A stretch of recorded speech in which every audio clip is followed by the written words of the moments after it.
Relato número 1. A Dama do Canavial.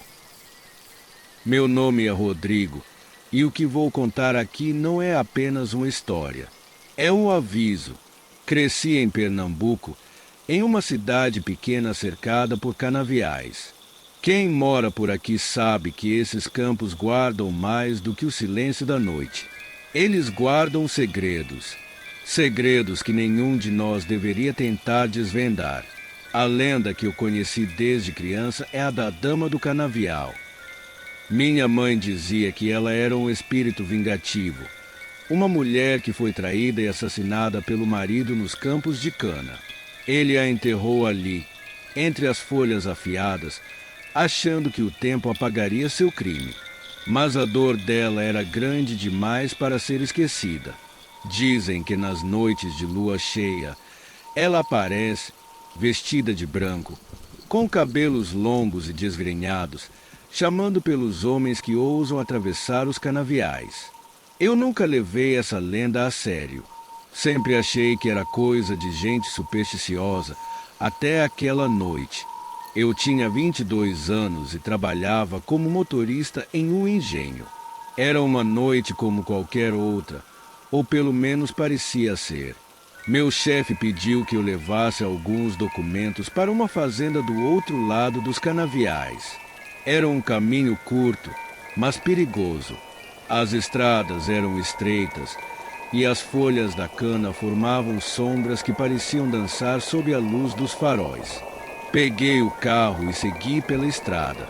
O vento estava estranho, mais frio do que o normal, e eu sentia um peso no ar, como se algo me observasse. Mas continuei. Não podia me atrasar. Quando estava no meio do caminho, algo aconteceu. Os faróis do carro piscavam como se fossem falhar. De repente, uma figura surgiu no meio da estrada. Era uma mulher. Ela estava de costas, com um vestido branco sujo e rasgado.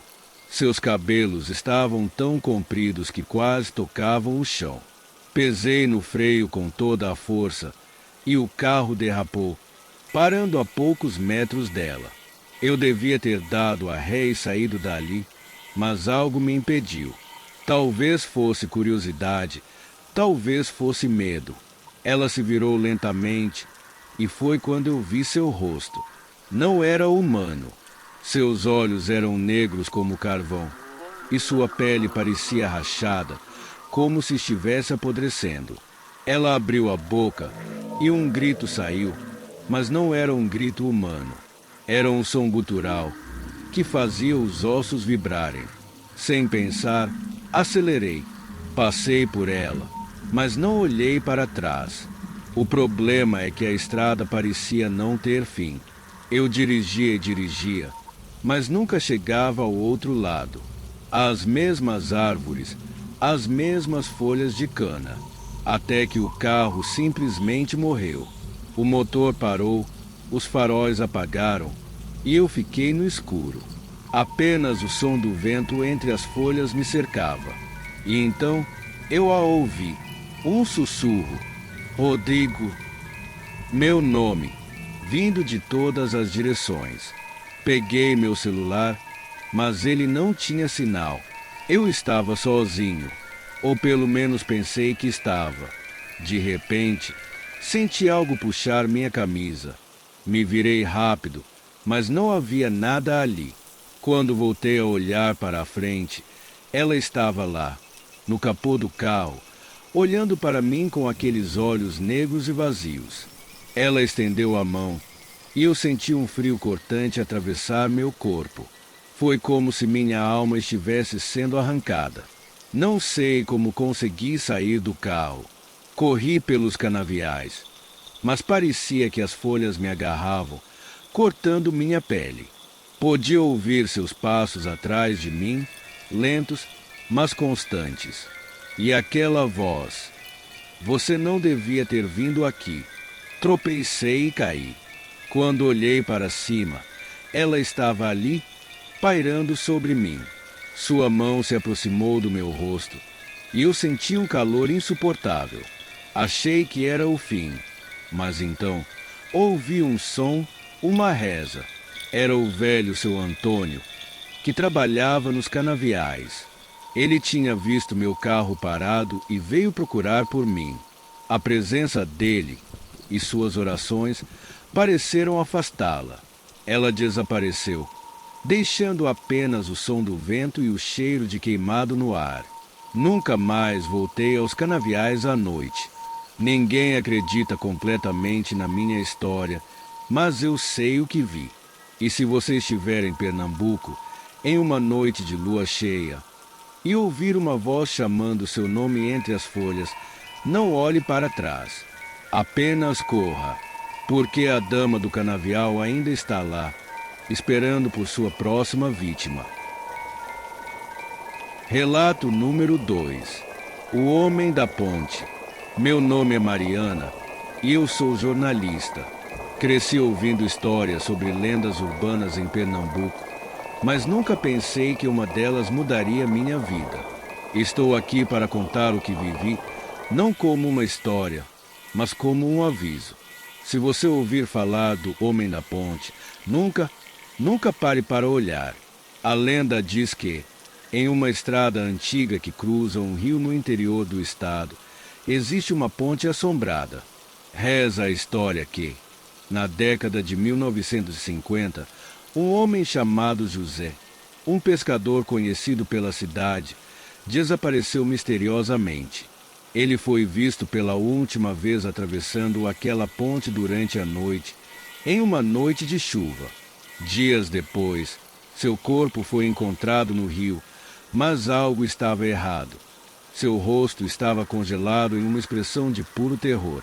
Desde então, moradores evitam a ponte à noite, mas aqueles que atravessam relatam visões e sensações inexplicáveis. Eu nunca acreditei em nada disso. Para mim, era apenas folclore, até que meu chefe me designou para investigar o caso. Faço uma matéria sobre as lendas da região Mariana. As pessoas adoram essas coisas perto do Halloween, ele disse. E assim, lá fui eu, armada com meu gravador, meu bloco de notas e meu ceticismo. Cheguei à ponte ao entardecer. Era um lugar desolado, cercado por mata fechada. O rio corria silencioso por baixo e o som das águas era quase hipnótico. Entrevistando moradores, ouvi histórias assustadoras. Pessoas que sentiram mãos invisíveis puxando seus carros, sombras que atravessavam a estrada e, claro, o homem da ponte. Uma senhora me contou que viu um homem parado no meio da ponte, com roupas molhadas, olhando fixamente para ela. Quando piscou, ele desapareceu. Confesso que começava a sentir um leve desconforto, mas ainda atribuía isso à atmosfera sombria do lugar. Resolvi gravar alguns áudios e fazer imagens do local. Era quase noite quando terminei, mas decidi atravessar a ponte a pé. Talvez encontrasse algo interessante para fechar a matéria. No meio da ponte, senti um frio estranho. O ar parecia mais pesado e o som do rio ficou mais baixo, como se estivesse abafado. Foi então que ouvi passos, lentos, firmes, vindos atrás de mim. Me virei rápido, mas não havia ninguém ali. Meu coração disparou, mas tentei me acalmar.